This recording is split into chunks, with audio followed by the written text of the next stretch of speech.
జయకుమార్ గారు, మనం ఇప్పుడు సినిమా వాళ్ళ చమక్కులు, జ్ఞాపకాలు మాట్లాడుకుంటున్నాం. కాదు. భానుమతి గారి గురించి మీరు బుక్లో రాసింది చాలా ఇంట్రెస్టింగ్గా ఉంది. అవునవును. ఒకసారి చెప్పండి మన తెలుగు ఆడియన్స్ కోసం. భానుమతి గారి మహానటి ఆ, భానుమతి గారితో నా మ్యూజిక్ సిట్టింగ్. ఉమ్, భానుమతి గారితో నా సిట్టింగ్ అంటే నేను డైరెక్ట్గా వెళ్ళి ఆవిడ దగ్గర కూర్చోలేను. మహాకవి దేవులపల్లి కృష్ణశాస్త్రి గారు నన్ను కూడా తీసుకెళ్లారు ఉమ్, ఆవిడతో మ్యూజిక్ సిట్టింగ్లో పాట రాయించడానికి. ఉమ్, వెళ్ళంగానే ఆవిడ కారు దగ్గరికి వచ్చి డోర్ తెరిచి రండి శాస్త్రి గారిని లోపలికి ఆహ్వానించింది. ఉమ్, శాస్త్రి గారు అప్పటికి వాయిస్ థ్రోట్ ఇన్ఫెక్షన్ వచ్చి వోకల్ కార్డ్స్ తీసేశారు కదా. ఉమ్, అప్పుడు ఆయన స్క్రిప్లింగ్ పడ మీద రాస్తున్నాడు. శాస్త్రి గారు మీరేమి రాయొద్దు, ముందు మీరేం తీసుకుంటారో చెప్పండి ఉమ్, అని అంటే ఈయన ఆలోచిస్తున్నాడు. కాఫీ, టీ, బోర్న్విటా, హార్లిక్స్, ఇంకా ఏమైనా తీసుకుంటారా, మజ్జిగ అని అంటే మజ్జిగ అనేసరికి తలకాయ అయిపోయాడు ఆయన. సరే భానుమతి గారు చెప్పింది. లోపల నుంచి 2 మజ్జిగ గ్లాసులు వచ్చాయి. కృష్ణశాస్త్రి గారితో పాటు నేను కూడా మజ్జిగ తాగాను. ఇంతలోకి మ్యూజిక్ డైరెక్టర్ సత్యం గారు వచ్చాడు. ఉమ్, మ్యూజిక్ డైరెక్టర్ సత్యం గారు ఆదినారాయణరావు గారి దగ్గర పనిచేస్తూ మ్యూజిక్ డైరెక్టర్ అయినా ఆయన గురువు కాబట్టి మిగతా భానుమతి గారి దగ్గర ప్రత్యేకంగా ఉమ్, ఆయన మ్యూజిక్లో సహకారం అందిస్తూ ఉండేవాళ్ళు. ఉమ్, భానుమతి గారు మ్యూజిక్ సిట్టింగ్ అంటే సత్యం గారు అక్కడ ఉంటారనమాట. సరే ఇప్పుడు పాట ఏమిటి అని ఈయన రాశారు. రాస్తే భానుమతి గారు ఏం లేదు శాస్త్రి గారు, పెద్ద సిచ్యువేషన్లో లేదు, మీ చేత నా సినిమాలో ఒక పాటన్నా ఉండాలి అని నేను మిమ్మల్ని పిలిపించాను.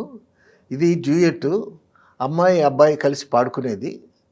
సో పెద్ద సిచ్యువేషన్ లేదు, పొలం గట్టునో తోటలోనో పుట్టల దగ్గర చెట్ల దగ్గర అమ్మాయి అబ్బాయి పాడుకునే పాట అని చెప్పింది.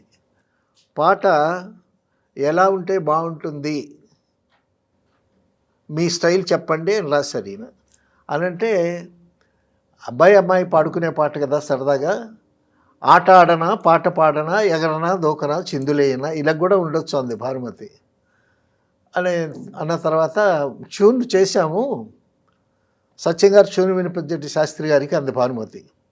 అనేసరికి సత్యం గారు ఉమ్, డిక్కీ వాయిస్తే, ఆయన డోలక్ స్పెషలిస్టు, డోలక్ సత్యం గారు అనేవాళ్ళు. ఉమ్, రిథమ్స్లో చాలా ఫేమస్ సత్యం గారు. బాలసుబ్రహ్మణ్యానికి అద్భుతమైన హిట్స్ ఇచ్చింది ఆయనే, ఉమ్, సత్యం గారే. సత్యం గారు ట్యూన్ చెప్పారు. ఆయన చక్కగా సన్నంగా పాడుతూ ఆ రిథం వేసుకుంటూ ఆ ట్యూన్ పాడాడు ఆయన. ఆ ట్యూన్ ఎలా ఉంది, టాట టాట టాట టాట టాట టాట టాట టాట టాట టాట అని ట్యూన్ పాడాడు ఆయన. ఈయన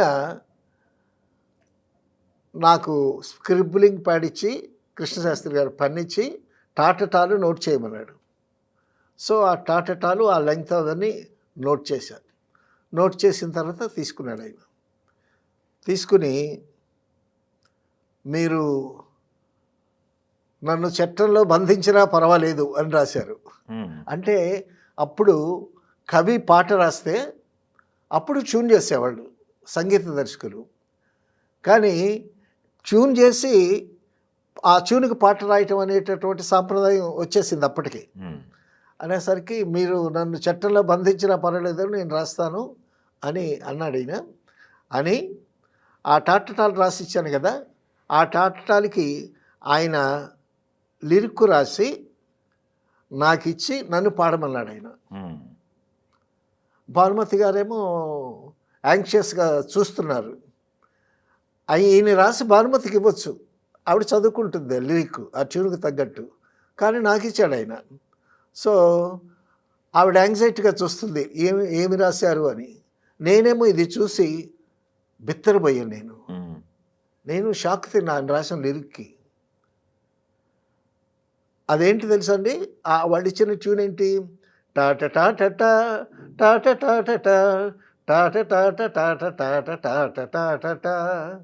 దానికి నన్ను పాడు అని గట్టిగా అన్నాడు ఆయన. ఉమ్, అంటే సంగీతం. అప్పుడు నేను పాడాల్సిన పరిస్థితి వచ్చింది. ఆ ట్యూన్కి ఆయన రాసిన లిరిక్ ఏంటి? గేదె వచ్చెను గడ్డి మేసెను, గేదె వచ్చి గడ్డి మేసి పేడ వేసెను అని రాశాడు. ఉమ్, సో మీ ట్యూను లెంగ్త్ ఇదే కదా అని ఆయన అనేసరికి భానుమతి గలగల గలగల నవ్వి అక్కడ ఉన్నటువంటి అట్మాస్ఫియర్ అంతా చాలా లైవ్లీగా తయారైంది. సో ఆవిడ మాట్లాడినా, ఆవిడ నవ్వినా, ఆవిడ పాడినా అదొక కలహంస కలకలలు అంటారే, ఆ విధంగా భానుమతి గారితో ఆ మ్యూజిక్ సిట్టింగ్స్లో కూర్చోవటం నాకు గొప్ప ఎక్స్పీరియన్స్. ఉమ్, ఓకే. అంతేనా? ఇంక తర్వాత పాట ఎలా వచ్చింది ఏంటి అనేది ఆ పాటకి తర్వాత రాశాడు ఆయన. ఉమ్, మాట చాలదా మనసు చాలదా, ఉమ్, మనసులోని మమత చాలదా అని పల్లవి తర్వాత రాశారు ఆయన. ఓహో, ఓకే. తర్వాత మరొక విషయం చెప్పాలి. ఉమ్, ఆవిడని భానుమతి గారిని నేను ఫస్ట్ టైం చూడటం నేను. సో ఆవిడ హావభావాలు, ఆవిడ మాటలు అవన్నీ ఎంజాయ్ చేస్తున్నాను నేను. తర్వాత అయిపోయిన తర్వాత మ్యూజిక్ సిట్టింగ్ అయిపోయిన తర్వాత ఇంటికి వచ్చాం.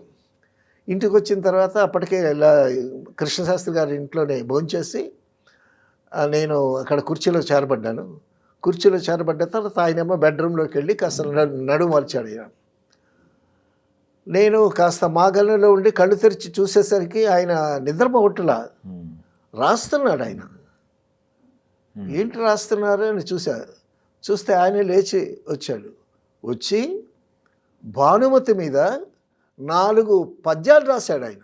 ఉమ్, 4 పద్యాలు రాసి నాకు చూపించాడు. ఉమ్, ఆయన అప్పటికే 80వ సంవత్సరంలో ఉన్నాడు. భానుమతి దగ్గరికి వెళ్ళి ఆవిడతో కూర్చుని అక్కడ పాట, ఆవిడ ఎక్స్ప్లెయిన్ చేసినటువంటి విధానం, ఆవిడ ఈయన్ని ట్రీట్ గౌరవించినటువంటి విధానం, ఉమ్, అదంతా ఇంకా ఆయన మనసులోనే ఉంది. ఓ, మనసులోనే ఉండి భానుమతి ఆయన మనసులో నుంచి ఇక పోలేదనమాట. ఓహో, ఆ పద్యాల సారాంశం అంటే ఏంటి తెలుసండి? ఉమ్, నేను మా కన్ను మూసి మా గన్నులో ఉన్నాను, ఒక దేవదూత నా గదిలోకి ప్రవేశించింది. ఆయన గది ఒక లైబ్రరీ, చుట్టూ బుక్స్ ర్యాక్స్ ఉంటాయి, మధ్యలో ఈయన మంచం ఉంటుందన్నమాట. సో నా గ్రంథాలయం అంతా పరిశీలించింది. సో తర్వాత నాతో వచ్చి మాట్లాడదామని, నా నిద్రపోతున్నాను లేపదామని చూసింది. నాకు గబుక్కుని మెలకు వచ్చింది. మెలకు వచ్చే చూసేసరికి ఆ దేవదూత అంతర్ధానం అయ్యింది. ఉమ్, ఓకే. ఆవిడ ఫుట్ ప్రింట్స్ మాత్రం నా గదిలో మిగిలాయి అనేటటువంటిది సారాంశం ఆయన రాసినటువంటి 4 పద్యాల్లో. ఓహో, సో భానుమతికి, కృష్ణశాస్త్రి గారికి, బిఎన్ రెడ్డి, రాజేశ్వరరావు గారికి మల్లీశ్వరి గొప్ప అనుబంధం. ఉమ్, మల్లీశ్వరి కళాఖండం కదా. అవును. సో ఆ కళాఖండం పనిచేసినటువంటి గ్రూపులో వీళ్ళు ఉన్నందువల్ల ఒకళ్ళ మీద ఒకళ్ళకి ఆ అనురాగం, ఆప్యాయత, అనుబంధం అది. ఉమ్, అంతేకాకుండా ఆవిడ చాలా అందగత్తె, గాయకురాలు, అవును. మంచి రచయిత, స్టూడియో ఓనరు. ఉమ్, సో బహుముఖ ప్రజ్ఞాశాలి అంటామే, అటువంటి బహుముఖ ప్రజ్ఞాశాలి ఆయన. ఆవిడతో ఈయన భేటీ. సో ఆ గ్రూప్లో నేను అక్కడ కూర్చోవటం అనేది ఉమ్, నాకు నా ఎక్స్పీరియన్స్లో ఒక మంచి సంఘటన. ఓకే. Thank you.